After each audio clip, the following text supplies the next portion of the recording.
बीबीएनजीच्या दीपस्तंभ मुलाखत मालिकेत मी आमोद खरे, दीपस्तंभ मुंबई रिजन कोऑर्डिनेटर म्हणून आपल्या सगळ्यांचं मनापासून स्वागत करतो.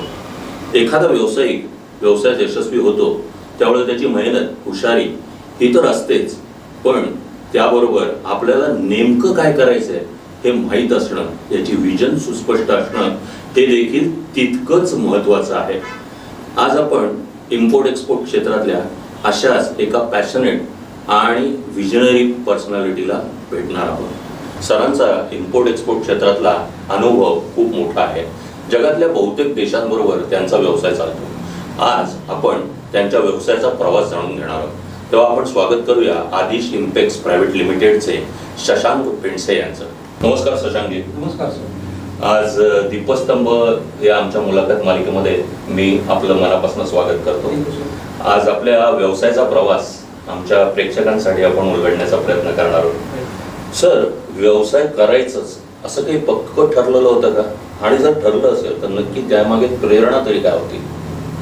हो, मी जेव्हा 12वीमध्ये होतो त्याच वेळेला हा निर्णय झालेला होता की मी कधीही कुणाच्या हाताखाली काम करणार नाही. जे काय असेल ते माझा स्वतंत्र व्यवसाय करेन. पण परिस्थितीमुळे मला साधारण 20-22 वर्ष नोकरी करायला लागली. पण ज्या वेळेला ही परिस्थिती माझ्यासमोर आली की नाही, आता मी स्वतंत्र व्यवसाय करू शकतोय, त्यावेळेला मी नोकरी सोडून स्वतंत्र व्यवसाय सुरू केला. म्हणजे स्वतंत्र असण्याची आवड ही खरी तर व्यवसाय करण्यामागची तुमची प्रेरणा होती. आणि तुम्ही म्हणालात की त्याच्या आधी तुम्ही व्यवसायाच्या आधी नोकरी केली कारण त्याची ती तुमची गरज होती. मग मला असं सांगा की एकंदर हा व्यवसाय येण्याच्या आधी किंवा नोकरी करण्याच्या आधी आपलं एकंदर बॅकग्राऊंड म्हणजे शिक्षण आणि कुठल्या विभागातलं आपलं शिक्षण आहे, काय शिक्षण आहे, आणि त्याचा पुढे तुमच्या व्यवसायाशी काही तसा संबंध राहिला? मी स्वतः BSc केमिस्ट्री आहे. ऑर्गॅनिक केमिस्ट्री हा माझा अतिशय लहानपणापासूनचा आवडता विषय होता. त्यामुळे माझी जी काही 20-22 वर्ष नोकरी झाली ती ही केमिकल फील्डमधलीच होती. त्याच्यानंतर यामधल्या एका टप्प्यात ग्रॅज्युएशन झाल्यानंतर मी डिप्लोमा इन बिझनेस मॅनेजमेंट केलं, डिप्लोमा इन मार्केटिंग मॅनेजमेंट केलं, फायनान्स रिलेटेड काही जे छोटे मोठे कोर्स आहेत हेही मी केले की जे पुढे जाऊन माझ्या व्यवसायाला उपयोगी पडतील अशा प्रकारचं शिक्षण मी हे घेतलं. सर, व्यवसायाला तुम्ही नोकरीनंतर सुरुवात केली आणि सुरू केलं तोच इम्पोर्ट एक्सपोर्ट हा व्यवसाय होता? असं काही ठरलंच होतं की याच्यात यायचं? हो. जसं मी तुम्हाला मागच्या वेळी म्हटलं की मी 12वीत असतानाच हा डिसिजन झालेला होता. तर म्हणजे वाय एक्सपोर्ट इम्पोर्ट, तर त्याचं एक महत्त्वाचं कारण असं आहे की 12वीमध्ये असताना मी स्वित्झर्लंडच्या एका कंपनीला मी पत्र लिहिलं होतं. मला काही त्यांच्याकडून प्रॉडक्ट हवी होती. तसंच मी एका UKमधल्या कंपनीलाही ॲप्रोच झालो होतो. आणि फॉर्च्युनेटली असं झालं की त्यांच्याकडून मला जो अपेक्षित फीडबॅक होता, जो रिप्लाय अपेक्षित होता तो मला खूपच लवकर मिळाला. आणि मग त्याच्यामुळे ती जी इंटरनॅशनल लेवलवर काहीतरी आपण करू शकू असा कॉन्फिडन्स हा निर्माण झाला. ओके, म्हणजे 12वीत असताना सुरुवातीलाच ठरलं होतं की मी करीन तर इम्पोर्ट एक्सपोर्ट मध्येच जाईन. व्यवसायाचं सिलेक्शन हे झालेलं होतं. हे मुद्दामून मी म्हणतो कारण मगाशी जसं म्हटलं की बऱ्याच जणांना काय करायचं हे माहिती करून घेण्यात जास्त वेळ जातो. म्हणजे तुमचं ठरलं होतं, तुम्ही इम्पोर्ट एक्सपोर्ट मध्येच आलात. तुम्ही व्यवसाय सुरू केला त्यावेळी तुम्हाला पहिली ऑर्डर आठवते का आणि ती कशी मिळाली सांगू शकाल? आता जी पहिली ऑर्डर मिळाली ती ॲक्च्युली फॉर्च्युनेटली माझा ज्या फील्डमध्ये 20-22 वर्षाचा अनुभव होता, माझा जो अनुभव होता तो सगळा टाईल्समधला होता. आणि मला जी पहिली जी छोटीशी ऑर्डर कन्फर्मेशन झाली ती अनेक वर्ष ज्या प्रॉडक्टवर मीच काम केलं होतं स्वतः त्याच प्रॉडक्टमध्ये मला इनिशियल ऑर्डर मिळाली. त्यामुळे मला ते पुश करायला किंवा ती ऑर्डर फुलफिल करायला काहीच अडचण आली नाही. ओके, ही तुमची पहिली ऑर्डर होती. आणि ती कुठल्या देशाची होती म्हणाल तुम्ही? ती मेक्सिकोची ही होती, इन्क्वायरी होती. अतिशय अतिशय छोटी ऑर्डर होती. It could be around not more than $100. Okay.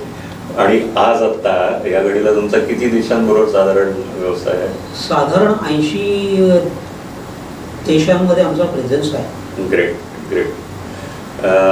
म्हणजे हा प्रवास आता 1 ते 80 देशांचा इतका मोठा झालेला आहे, एवढा तुमचा या क्षेत्रातला अनुभव आहे.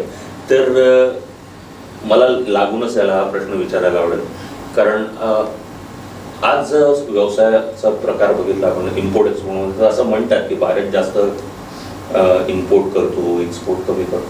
काय नक्की भारताची आपली परिस्थिती काय आहे या क्षेत्रातली, आणि या क्षेत्रात येणाऱ्यांना काय संधी असते, तुम्ही काय सांगा? साधारण एक 50-70 वर्षापूर्वी किंवा 100 वर्षापूर्वी जगाच्या 25% व्यापार हा भारतातून होतो. त्याच्यानंतर हळूहळू भारताचा एक्सपोर्ट कमी झाला, इम्पोर्ट वाढायला लागला. पण आपण जर पुढच्या 25 किंवा 40 वर्षाचा जर काय विचार केला तर भारताला कुणीही थांबवू शकणार नाही आहे as far as export is concern. आणि म्हणजे या क्षेत्रामध्ये खूप वाव आहे. आता जर नवीन लोकांना याच्यात ज्या वेळेला पाय टाकायचा आहे तर तुमचा एकंदर अनुभव काय सांगतो की काय प्रिपेरेशन त्यांची असली पाहिजे? 2-3 गोष्टी खूप महत्त्वाच्या आहेत. त्यातली सगळ्यात महत्त्वाची गोष्ट पेशन्स. कारण लोकल बिझनेस आणि इंटरनॅशनल बिझनेस याच्यामध्ये जमीन अस्मानाचा फरक आहे. त्यामुळे पेशन्स इज द ओनली की. म्हणजे अनेक वेळेला एखाद्या बायरकडून ऑर्डर मिळवायला वर्ष ते 1.5 वर्ष पण जातं. तर तो 1-1.5 वर्षाचा पेशन्स ठेवून तुम्ही टिकून राहणं हा खूप महत्त्वाचा विषय आहे. त्याच्याच बरोबर ट्रान्सपरन्सी आणि ट्रस्ट ह्या 2 गोष्टीही तितक्याच महत्त्वाच्या आहेत. कारण इंटरनॅशनल ट्रेडमध्ये फेस टू फेस इंटरॅक्शन्स ही खूप कमी असतात. लोकल बिझनेसमध्ये ही पॉसिबिलिटी खूप जास्त आहे की फेस टू फेस इंटरॅक्शन होणं खूप सोपं आहे. पण ते इंटरनॅशनल ट्रेडमध्ये ते खूप कठीण आहे. त्यामुळे ज्या काही म्हणजे समोरचा तुमचा ओव्हरसीज बायर किंवा सप्लायर हा तुमच्या ट्रस्टवर आणि तुमच्या ट्रान्सपरन्सीवरच अवलंबून असतो. त्यामुळे तो ट्रस्ट आणि ट्रान्सपरन्सी ही तुम्ही कशी डेव्हलप करता ह्याच्यावर तुमचं सक्सेस किंवा फेल्युअर हे अवलंबून राहील. सर, तुम्ही खूप महत्त्वाचे 2 विषय मांडले. एक तर पेशन्स. आत्ताच्या याच्यामध्ये पेशन्स कशाला म्हणायचं किंवा किती वेळेला पेशन्स म्हणायचं हाही प्रश्न आहे. तुम्हाला पहिले ऑर्डर मिळताना खूप म्हणजे असा पेशन्सची तुमची काही टेस्ट झाली का की बाबा खूप वाट बघावी लागली पण नक्की मिळणार याची खात्री होती आणि ती मिळाली? नाही, मिळाली. ती मिळाली कारण ती माझ्याच विषयातली होती. त्यामुळे ती मला खूप सोपी आहे. अनरिलेटेड फील्डमध्ये असती, अनरिलेटेड प्रॉडक्टमध्ये असती तर कदाचित मला बऱ्यापैकी वेळ लागला असता. तिथे माझ्या पेशन्सची टेस्ट ही नक्की झाली असती. पण या पहिल्या ऑर्डरच्या बाबतीत तरी काही असं फॉर्च्युनेटली. आणि ज्या ट्रस्ट बद्दल तुम्ही बोललात की फेस टू फेस तर काही आपला समोरासमोर काही आपण येत नाही, मग हा ट्रस्ट निर्माण कशात नव्हतो की तुम्ही केलेल्या पेपर वर्क मधून होतो? म्हणजे ती क्लिअरिटी काय असते एकमेकांमध्ये? हा जो ट्रस्ट डेव्हलप होण्यामध्ये सगळ्यात महत्त्वाचा विषय असा आहे की तुम्ही काय पद्धतीने कम्युनिकेशन करता. तुमच्या कम्युनिकेशनमध्ये मग ते तुमचं व्हर्बल असेल, मेलवरचं असेल, चॅटवरचं असेल, ते तुम्ही कम्युनिकेशन किती पॉझिटिव्हली करता ह्याच्यावर तो समोरचा माणूस तुम्हाला कायम जज करत असतो बाहेर तुमचा. म्हणजे तुम्ही तुमच्या कुठल्याही कम्युनिकेशनमध्ये कुठल्याही प्रकारची जर निगेटिव्हिटी आणि ती लक्षात येते, तुम्ही शब्द काय वापरता, ते कसे मांडता, ते ह्याच्यावर बऱ्याच गोष्टी अवलंबून राहतात. कारण माझी अशी ठाम समजूत आहे की इंटरनॅशनल ट्रेड हा फक्त वस्तू इकडून तिकडे नेण्याचा व्यवसाय नाही आहे. हा व्यवसाय कम्युनिकेशनचा व्यवसाय आहे. कारण तुम्ही प्रत्येक गोष्टीसाठी कुणाशी तरी कम्युनिकेट करत असता. म्हणजे तुम्ही तुमच्या बाहेरशी कम्युनिकेट करता, तुम्ही तुमच्या सप्लायरशी कम्युनिकेट करता, तुमचा जो CHA असतो त्याच्याशी कम्युनिकेट करत असता, बँकेशी कम्युनिकेट करत असता. आणि ह्या सर्व कम्युनिकेशनमध्ये परत ट्रान्सपरन्सी, स्वच्छ विचार, तुम्हाला काय म्हणायचं आहे ते समोरच्याला क्लिअर कट कळलं पाहिजे. याच्यावर सगळा तुमचा बिझनेस हा अवलंबून आहे.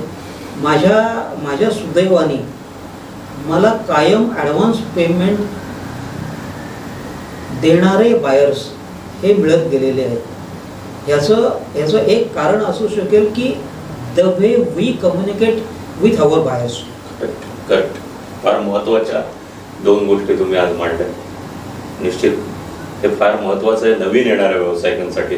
सर, तुम्ही एक्सपोर्ट इम्पोर्टचा व्यवसाय सुरू केला, तुमचं असं काही फिक्स होतं का? म्हणजे काही जण असतात ना स्पेशलायझेशन, की मी याच्यातच काम करतो, मी केमिकल्समध्येच करतो किंवा मी मशिनरीमध्येच करतो. तर इम्पोर्ट एक्सपोर्टचा व्यवसाय सुरू करताना असं काही तुमच्या डोळ्यासमोर होतं? हां, कारण बेसिकली मी सुरुवातीला सांगितलं जसं की माझी बॅकग्राऊंड ही सगळी केमिस्ट्री संबंधीच आहे. त्यामुळे नॅचरली जो काय व्यवसाय करायचा तो त्याच फील्डमध्ये सुरुवात करणं हेच सोपं होतं. व्यवसाय सुरू झाला त्या ह्याच्यातनं. पण आज तुम्ही असं ठरवलंय का की मी फक्त केमिकलच करीन, का आज काही वेगळा विचार आहे तुमचा? नाही, जसं जसं व्यवसाय वाढत गेला तसं व्यवसायाची दिशा आणि त्याची वेगळी व्हर्टिकल्स ही ॲड करणं हे अत्यंत जरुरी आहे. कारण कुठल्याही एका व्हर्टिकलवर किंवा एका सेक्टरवर हे अवलंबून राहणं हे गोईंग अहेड ते अतिशय चुकीचं होऊ शकतं. त्यामुळे आम्ही हळूहळू फार्मा, ॲग्रो, फूड आणि काही इम्पोर्ट प्रॉडक्ट्स याच्यामध्ये आम्ही हळूहळू कामाला सुरुवात केलेली आहे. म्हणजे थोडक्यात सर्व प्रकारचं जे डायव्हर्सिफिकेशन व्यवसाय सस्टेन होण्यासाठी जे आवश्यक आहे त्या दिशेने आम्ही ऑलरेडी सुरुवात केलेली आहे.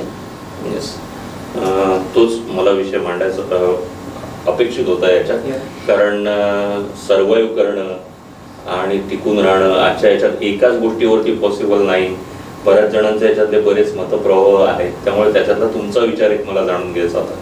आता मला असं सांगा की आज तुम्ही जवळजवळ 80 देशांबरोबर व्यवसाय करताय, तर या सगळ्याला मोठी टीम तर लागणार, कारण त्याच्याशिवाय ही काम होणं शक्य नाही. मग अशी ही टीम तुम्ही कशी बांधली, हा एक भाग. आणि याच्यातल्या कुठल्या एखाद्या पर्टिक्युलर विषय असा आहे का की तो मात्र मी बघतो, बाकी जरी सगळी टीम करत असली तरी या एका विषयावरती तो मी माझ्या हातात ठेवलाय? जेव्हा व्यवसायाची सुरुवात झाली त्यावेळेला मी व्हर्च्युअली एकटाच होतो. त्यामुळे सर्व गोष्टी मी एकटाच बघत होतो.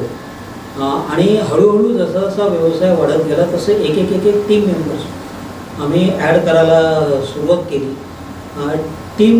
टीममध्ये डेलिगेशन करणं ही जी काही प्रोसेस आहे ती अतिशय व्यवसायाच्या सुरुवातीपासूनच ती आम्ही करायला घेतली.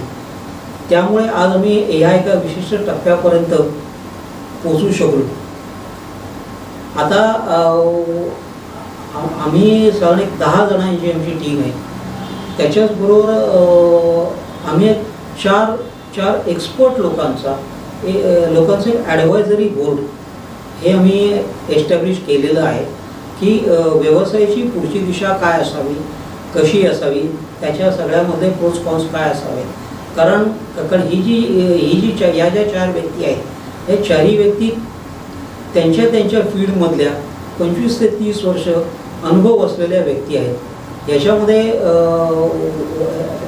इंटरनॅशनल ट्रेडमधले एक्सपर्ट्स आहेत, HR आणि ॲडमिनमधले एक्सपर्ट्स आहेत, मार्केटिंगमधले एक्सपर्ट्स आहेत, IT मधले एक्सपर्ट्स आहेत, कॉर्पोरेट फायनान्समधले एक्सपर्ट्स आहेत. आम्ही वर्षातून 4 वेळा आमची ॲडवायझरी बोर्डाची मीटिंग आम्ही घेतो. आणि त्या मीटिंगमध्ये आधीच्या 3 महिन्यात काय झालं आणि पुढच्या 3 महिन्यात किंवा 6 महिन्यात आपल्याला काय करायचं आहे या सगळ्याचा आढावा घेतला जातो. त्यांचा सल्ला घेतला जातो. अशा पद्धतीने आम्ही आमचा व्यवसाय पुढे नेण्याचा प्रयत्न करतो. पण याच्यातला पर्टिक्युलर असं कुठलं फील्ड, मग अशा जसं म्हटलं की ठीक आहे याच्यात जे काही विभाग आहेत त्यातल्या कुठल्या विभागावर तुम्ही पर्सनली लक्ष ठेवून असता? मी ॲक्च्युली असं पर्टिक्युलर कुठल्याच गोष्टीमध्ये मी स्वतःला अडकवून ठेवलेलं नाही आहे. ओव्हरऑल व्यवसायाची दिशा ही योग्य दिशेने आहे की नाही याच्यावर माझं मॅक्झिमम लक्ष असतं. ग्रेट. कारण बऱ्याच वेळेला ना हा प्रश्न विचारण्यामागे कारण असं असतं की एखाद्या व्यावसायिक जेव्हा व्यवसाय करतो त्यावेळी त्याची एक्सपर्टी असते म्हणून तो करतो आणि त्यातच तो जास्त रमलेला असतो. पण तुम्ही ओव्हरऑल व्यवसाय कसा चाललाय याच्यावरती लक्ष ठेवता आणि बाकीचे त्या त्या क्षेत्रातले काम करता. एक सुंदर गोष्ट तुमच्याकडनं ऐकायला मिळाली ती म्हणजे तुम्ही ॲडवायझरी टीम ठेवली आणि ती वेगळी लोक आहेत, ती तुमच्या व्यवसायापेक्षा इतरत्र व्यवसाय करणारी, पण ती तुमच्या ॲडवायझरी बोर्डवर आहेत. हे असं करावं असं पर्टिक्युलर का वाटलं? कारण कुठलाही व्यवसाय हा एक खांबी असू नये याच्यावर माझं पहिल्या दिवसापासूनचं लक्ष आहे. त्यामुळे टीम डेव्हलप करणं आणि ज्या गोष्टीमध्ये आपली एक्सपर्टाईज नाही त्याच्यामध्ये योग्य माणसांचा सल्ला घेणं हे अत्यंत जरुरी आहे असं मी मानतो.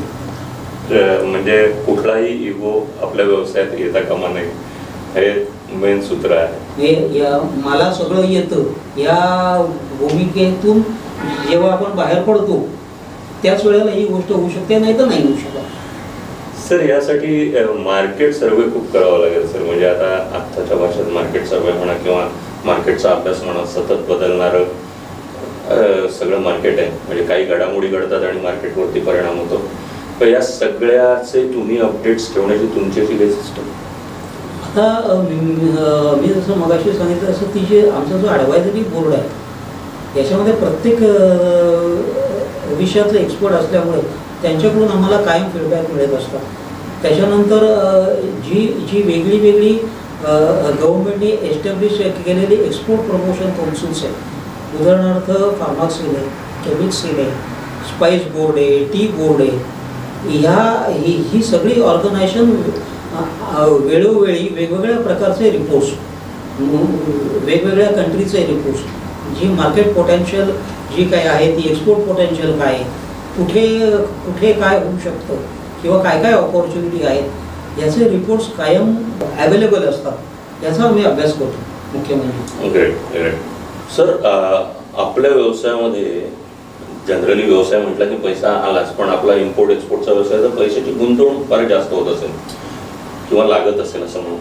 मग या सगळ्याची सोय किंवा मॅनेजमेंट आपण कसं करता हे जरा सांगा.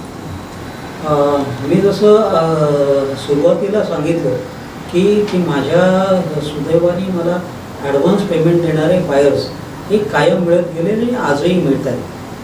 पण जसा व्यवसाय वाढायला लागला तशी पैशाची आवश्यकता ही लागत गेली आणि ही पैशाची व्यवस्था करण्याचा एक भाग म्हणून स्वतःचं राहतं घर मॉर्गेज ठेवून बँकेकडून उडी घेणं हे मला क्रमप्राप्त झालं आणि ते मी केलं. दुसरी गोष्ट की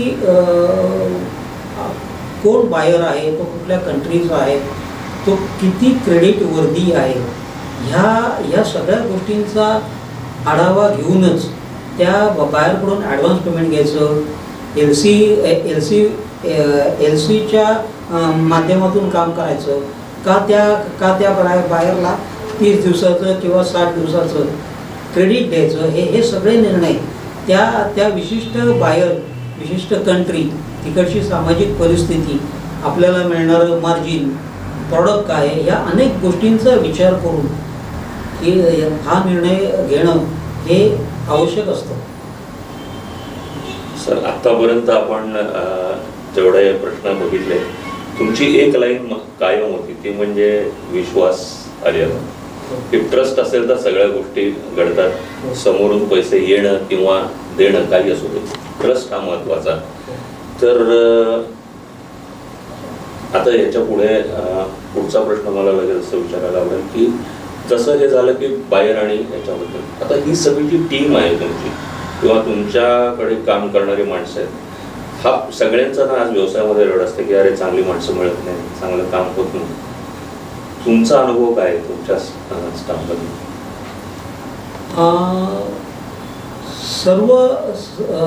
सर्व ठिकाणी योग्य माणसं मिळणं हे प्रत्येक वेळेला फिजिबल असेल असं नाही. तुमच्या बरोबर काम करणाऱ्या व्यक्तींना तुम्ही ग्रूम करणं आणि तुम्हाला पाहिजे तसा रिझल्ट त्यांच्याकडून काढून घेणं हा खूप महत्त्वाचा विषय आहे या सगळ्या ह्याच्यातला. सर, आज 21 वर्ष आपण व्यवसाय करताय. तुम्ही आत्तापर्यंत लक्षात आलं की तुम्ही खूप चांगल्या पद्धतीने ट्रस्ट तयार करून व्यवसाय केलाय, मार्केट सर्वेही तुम्ही खूप छान केलाय. तरी सुद्धा व्यवसाय म्हटलं की यश आणि अपयश या गोष्टी आहे. असं कधी तुम्हाला अपयश आलं का की मी केलंय सगळं बरोबर तर होतं तरी आलं? माझ्या आयुष्यात असे साधारण 3 ते 4 प्रसंग आले की ज्या प्रसंगांमध्ये माझी मानसिक ताकद ही पणाला लागली. पहिला इन्सिडन्स असा होता की एका क्वार्टरमध्ये एकही डॉलरचा बिझनेस झाला नाही आणि एकही डॉलरचा बिझनेस न झाल्यामुळे जे फ्रस्ट्रेशन येतं त्याच्यावर ओव्हरकम करणं हे माझ्या सुदैवाने मी करू शकलो. दुसरा इन्सिडन्स असा होता की माझा जेव्हा 50-70 लाखाचा टर्नओव्हर होता त्यावेळेला माझी 10 लाखाची एक्सपोर्ट ऑर्डर ही कॅन्सल झाली आणि त्यामुळे ते जे काय मी मटेरियल परचेस केलं होतं, जे काही ट्रान्झॅक्शन केली होती ती मला सगळी उलटी फिरवायला लागली आणि त्याच्यात मी जवळजवळ 10 लाखाचा लॉस हा मी मानसिकदृष्ट्या ॲक्सेप्ट केला आणि म्हणूनच मी त्या सिच्युएशनमधून बाहेर येऊ शकलो. कारण माझी ही धारणा आहे की जसे पैसे जातात तसे पैसे मिळतात पण, आणि हे जर का तुमची मानसिकता नसेल तर आर्थिक फटका पचवणं हा खरा मानसिक भाग आहे असं मी मानतो. बाकीच्या गोष्टी या सहज ॲडजस्ट करता येतात पण मानसिकदृष्ट्या ह्या गोष्टी तुम्ही पचवणं हे अत्यंत महत्त्वाचं आहे. तिसरा इन्सिडन्स असा होता की जसा व्यवसाय पुढे वाढत गेला तशी आमच्या 8 जणांची टीम ही उभी राहिली होती. पण त्याच्यानंतर साधारण 1 वर्षभराच्या काळामध्ये हळूहळू करून काही ना काही कारणाने एक टीम मेंबर हा गळाला लागला. अल्टिमेटली 6 महिन्याचा स्ट्रेच हा असा आला की या 6 महिन्याच्या स्ट्रेचमध्ये मी एकटाच राहिलो आणि माझ्या 800 स्क्वेअर फुटाच्या रेंटेड ऑफिसमध्ये ते मी 6 महिने एकट्याने काढले आणि त्याही वेळेला व्यवसाय संबंधित जी कमिटमेंट होती ती जशी पूर्वी होती तशीच राहिली. कारण त्याही परिस्थितीमध्ये मी रोज सकाळी ऑफिसला 9 वाजता जायचो आणि 6 वाजता घरी यायचो. मी ही फेज पास करणं हा पण माझ्या दृष्टीने एक मोठं चॅलेंज होतं. त्याच्यानंतर जे सगळ्यात मोठं चॅलेंज आलं ते आलं 2019मध्ये. 19, 20, 21, 22 ही 4 वर्ष प्रचंड आजारपणामध्ये गेली. त्याची अनेक कारणं होती पण ह्या 4 वर्षामध्ये खूप चांगली गोष्ट अशी झाली की जी काही टीम 2018 पासून टीम उभी करायला सुरुवात केली होती त्यामुळे माझं ऑफिसमधलं इन्व्हॉल्वमेंट ही बेअर मिनिमम असून सुद्धा आमची प्रचंड या 4 वर्षामध्ये ग्रोथ झाली. हे आमच्या टीम मेंबर्सना आहे कारण त्या टीम मेंबरवर प्रचंड ट्रस्ट ठेवलेला होता. त्याच्याप्रमाणे सिस्टीम उभ्या केल्या होत्या. त्यामुळे ही 4 वर्ष आम्ही सहज पार करू शकलो. आता तुमच्या एकंदर उत्तरावरनं असं दिसलं की सगळ्यात जास्त महत्त्व आहे ते तुमच्या मानसिक ताकदीला आहे आणि दुसरं म्हणजे तुमच्या आता जी टीम आहे ती याच्या जोरावरती तुम्ही तुमचे कुठलेही अपयश आहेत त्याच्यावरती उभे राहिलात. मग ही मानसिक ताकद मिळवणं यासाठी तुमचे काही वेगळे प्रयत्न आहेत, तुम्ही काही करता त्याच्यासाठी? कारण आत्ताच्या या युगामध्ये ना कदाचित असं आपण म्हणू की याच्या पुढचं युग कदाचित हे सायकोलॉजिस्टच असणार आहे. प्रचंड ताणतणाव आहे. कशाला ताणतणाव म्हणायचे हेही प्रश्न वगैरे इतके ताणतणाव आहे. मग आणि बिझनेस म्हटलं की टेन्शन आलंच. मग तुम्ही काय करता म्हणजे ही ताकद मिळवण्यासाठी असं काही स्पेशली तुम्ही? नाही, वेगळं काही करायला लागत नाही. याचं कारण by default me chronic optimistic आहे असं मी स्वतःला मानतो. कारण एखादी गोष्ट ही समजा आज झाली नाही तर ती 2 दिवसांनी होणार आहे, 2 दिवसांनी झाली नाही तर 2 महिन्यांनी होणार आहे, 2 महिन्यांनी झालं तर 2 वर्षांनी होणार आहे. फक्त तुम्हाला तेवढा पेशन्स ठेवायला लागतो. व्हॉट आय ऑलवेज बिलीव्ह की at the end of the tunnel there is light. फक्त तुम्हाला जो टनेल किती लांब आहे हे फक्त टनेलमध्ये शिरताना माहिती नसतं. त्यामुळे परत पेशन्स हा विषय येतो. ह्याच्यासाठी काही वेगळी मानसिक तयारी करायला लागते असं मला नाही वाटत. सर, तुम्ही दुबईमध्ये तुमचं ऑफिस सुरू केलं. इंटरनॅशनली ऑफिस सुरू करणं ही गोष्ट ज्या वेळेला एखादा आपण ठरवतो प्रचंड प्लॅनिंग असेल किंवा असा काय विचार होता की तुम्ही दुबईत आणि ते दुबईतच हवं होतं का ऑफिस तुम्हाला? हे काय भूमिका होती भारताच्या बाहेर पहिले ऑफिस सुरू करण्यामध्ये? सांगतो. 2018मध्ये मी सिंगापूरमध्ये कंपनी एस्टॅब्लिश करायचा प्रयत्न केला. फक्त त्यावेळेला सिंगापूर गव्हर्नमेंटच्या ज्या टर्म कंडिशन्स होत्या त्याच्यातली एक टर्म कंडिशन ही काही मला मान्य नव्हती. त्यामुळे तो सिंगापूरमध्ये बिझनेस एस्टॅब्लिश करायची जी इच्छा होती ती मला त्या काळात सोडायला लागली. पण त्याच्यानंतर असं मी मगाशी म्हटलं असं की 19 ते 22 ही जी 4 वर्ष होती ही या आजारपणामुळे माझी फुकट गेली किंवा त्याच्यामध्ये मी कॉन्सन्ट्रेट करू शकलो नाही. पण त्याच्यानंतर अशा काही घटना होत गेल्या की दुबई हे हळूहळू एक्सपोर्ट हब म्हणून एस्टॅब्लिश व्हायला सुरुवात झालेली होती. आणि फॉर्च्युनेटली त्यावेळेला असं झालं की दुबईमध्ये माझे काही चांगले कनेक्ट्स होते. त्याच्यामुळे तिथून फीडबॅक घेऊन कंपनी एस्टॅब्लिश करणं हे आम्हाला खूप सोपं गेलं. त्यामुळे सिंगापूरची आहे पहिली ती नवीन कंपनीची एस्टॅब्लिशमेंट ही दुबईमध्ये झाली. आपण आत्तापर्यंत सरांची मुलाखत ऐकली. त्याच्यामध्ये वेळोवेळेला सरांनी विश्वासार्हता याला खूप अंडरलाईन केली आणि याच जोरावर त्यांनी सर्व संबंध त्यांचे प्रस्थापित केले. मग ते अगदी त्यांच्या कर्मचाऱ्यांबरोबर सुद्धा असो. आज सरांच्या भविष्यात व्यवसायात येणाऱ्या दोघीजणी आपण असं म्हणूया सक्सेस आज इथे आहेत. मला वाटतं मी सरांनाच सांगतो की त्यांनी त्यांची ओळख करून द्यावी. कुठलाही व्यवसाय हा सक्सेसफुली पुढे नेण्यासाठी सक्सेशन प्लॅनिंग त्या सक्सेशन प्लॅनिंगसाठी ग्रूमिंग या 2 अत्यंत महत्त्वाच्या गोष्टी आहेत. तर ह्या गोष्टीचा विचार करून मी माझ्या दोन मुलींना माझ्या व्यवसायामध्ये आणण्याचा निर्णय घेतला आणि फॉर्च्युनेटली त्या दोघींनी व्यवसायामध्ये यायची पूर्ण तयारी दाखवली. तर मी आता तुम्हाला त्या दोघींची इंट्रोडक्शन करून देतो. ही आहे क्षिप्रा आणि ही आहे मुद्रा. ॲक्च्युली या दोघींना बोलवण्यामागे आपला हेतू तोच होता किंवा तो प्रश्नच आता हा आहे की अनेक व्यवसाय असे आहेत की जे उभे राहिले खूप मोठे झाले पण पुढे कोणी नेणार नाही म्हणून ते व्यवसाय बंद होत आहेत. आणि आपण सगळे व्यावसायिक आहोत. एक व्यवसाय बंद होणं म्हणजे किती मोठी आफत आहे आजच्या घडीला हे आपण जाणतो. आणि त्या दृष्टीने तुम्ही तुमचं प्लॅनिंग केलं आहे. तुमची मुलगी आहे. आता जरा या दोघींबरोबर मी थोड्याशा गप्पा मारतो. पहिले तुझ्याकडे येतो. सगळ्यात पहिले तुझं शिक्षण वगैरे तर मला ऐकायला आवडेल पण सगळ्यात पहिले मला हे ऐकायला आवडेल की लहानपणापासून तू बघतेस की व्यवसाय आहे. तुझं असं ठरलं होतं की व्यवसायात लहानपणापासून की आपण पण वडिलांचा व्यवसाय पुढे न्यायचा आहे? कारण जसं तुमच्या वडिलांचं म्हणणं होतं की त्यांना स्वातंत्र्य प्रिय होतं म्हणून ते व्यवसायात आले. तुझं पण असं काही असेल की?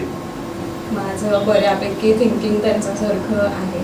सो नॉट नेसेसरी पहिले असं नव्हतं की बिझनेसमध्येच यायचं आहे, पण ते ज्या प्रकारे ग्रो होत आहेत ऑफकोर्स त्यांना सपोर्ट करायचा आहे. कारण तुम्ही मुद्दामूनच हा प्रश्न विचारला की जर वडिलांचं विजन तसं असेल तर मुलींचं पण त्याच पद्धतीनं असेल. आणि मग बरं ठीक आहे की एकदा ठरलं तुझं की आता या व्यवसायात यायचं, सुरुवात कशी केलीस? माझी बेसिकली जॅपनीजची बॅकग्राऊंड असल्यामुळे त्यांनी मला ती संधी दिली की माझ्या शिक्षणाचा मी कसा वापर करू शकते बिझनेस अजून वाढवण्यासाठी.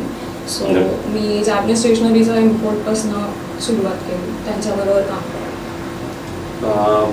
बाबांबरोबर काम करताना आता हे बाबा आहेत किंवा घरी एक बाबा आणि मुलगी म्हणून नातं असतं, ऑफिसमध्ये कदाचित तुमचं एम्प्लॉई किंवा आपण म्हणू की सहकारी असं नातं असताना वादविवाद होतात की नाही? वादविवाद होतात, पण आम्ही बऱ्यापैकी वडील मुलगी हे रिलेशन बाजूला ठेवून ॲज अ प्रोफेशनल्स भांडणं होतात जोरात? भांडणं होतात. ग्रेट. आणि मग त्याचा फायनल एंड काय असतो? म्हणजे मी सांगतो तू ऐक का? Not necessary. आम्ही मोस्टली आम्ही मुद्राला किंवा आमचे जे इतर कमिटी मेंबर्स आहेत आम्ही एक म्युच्युअली डिसिजनला यायला ट्राय. हे वाक्य एवढ्यासाठी महत्वाचं आहे की सुरुवातीला हे नव्हत्या त्यावेळेला सरांनी सांगितलं होतं की त्यांचा ॲडवायझरी बोर्ड आहे आणि दरवेळेला ते त्यांच्या बरोबर बसूनच व्यवसायाचे निर्णय पुढे नेतात. आणि व्हेरी गुड की ते सरांनी एक गोष्ट ना सुरुवातीला आम्हाला सांगितली की मोठं होण्यासाठी खूप चांगली टीम लागते, टीम मेंबर्स चांगले लागतात, ते घडवावी लागतात. किंवा सरांबरोबर इतके 7 वर्ष कनेक्ट आहेस. सगळ्यात पहिल्यांदी मला तुझा हा 7 वर्षाचा अनुभव काय होता, किंवा असं आपण म्हणूया की ॲज अ एम्प्लॉई म्हणून ज्या वेळेला तू इथे आलीस त्यावेळेला तुझी विचारसरणी काय होती आणि आज 7 वर्षानंतर काय? जसं काका म्हणाले तसं मी पहिल्यापासनं आहेच. आणि एक माझ्यासाठी फायदा असा झाला की माझी पाटी कोरी होती.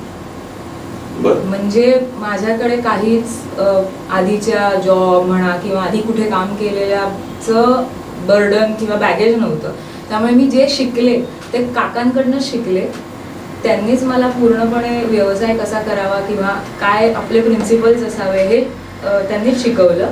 त्यामुळे मला तो खूप फायदा झाला की जे आपण सुरुवातीपासून शिकत आलोय सरांकडून तेच आपल्याला पुढे न्यायचं आहे. किंवा त्यांचे जे प्रिन्सिपल्स आहेत किंवा आमच्या दोघांची काम करण्याची पद्धत पण बऱ्यापैकी सारखी आहे किंवा ते काय विचार करतात ते बऱ्यापैकी मी पटकन पिक करू शकले.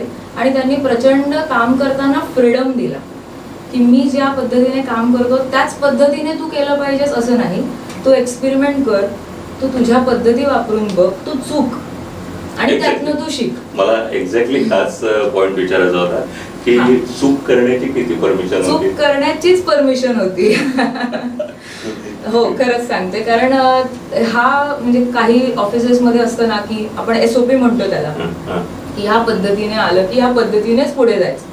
असं नाही की काही नियम नव्हते की ऑब्व्हियसली आपल्याला त्या पद्धतीने जावं लागतं. पण एखाद्या वेळेला आता त्यांनी सांगितल्याप्रमाणे बऱ्यापैकी कोविड आणि त्यांच्या आजारपणाच्या काळात ते अवेलेबलच नव्हते. त्यावेळेला माझी खरी ग्रोथ झाली असं मी म्हणू शकते. कारण त्यावेळेला मला बऱ्याचशा बाबतीमध्ये स्वतःच निर्णय घेऊन पुढे जावं लागलं. Great great. त्यामुळे ही गोष्ट ना वाईस वर्सा असते. म्हणजे त्यांनी तुला संधी देणं, तू संधी घेणं, या दोन्ही गोष्टी घडाव्याच लागतात. जनरली एक स्टाफ म्हटलं ना की एक अशी मेंटॅलिटी असते, मला सांगितलंय ना तेवढं मी करेन, तुम्हीच मला सांगा या फ्रेम मध्ये मी बसते. अशा मेंटॅलिटी कडून पुढे जाणं तर ते तू मला असं वाटतं, म्हणजे हा माझा आहे की सुरुवातीला अशाच विचाराने तू जॉईंट असशील ना. म्हणजे मगाशी मला तो प्रश्नाकडे तुला परत सुरुवात मी तसं म्हटलं तसं एकदम कोरीपाटी काही नवीन करायची इच्छा आहे काकांसोबत. ते मला मुलगी म्हणूनच त्यांनी इंट्रोडक्शन करून दिलं. खरं मी त्यांच्या बाजूला 20 वर्षांपासून राहते, त्यामुळे ते आमची फॅमिलीच आहे. आणि कधीच हा विचार नाही आला की मी त्यांच्या कंपनीत काम करते. हे माझंच आहे, हे मलाच वाढवायचं आहे. ह्याच माइंडसेटने काम केलं म्हणून आज तुम्ही म्हणताय तसं तेवढी मी कम्फर्टेबल पण आहे आणि मी तेवढी ग्रोही होऊ शकते. Great. मी कोणाकडे तरी काम करते या विचाराने काम केलं की आपण रिस्ट्रिक्ट होतो. निश्चित.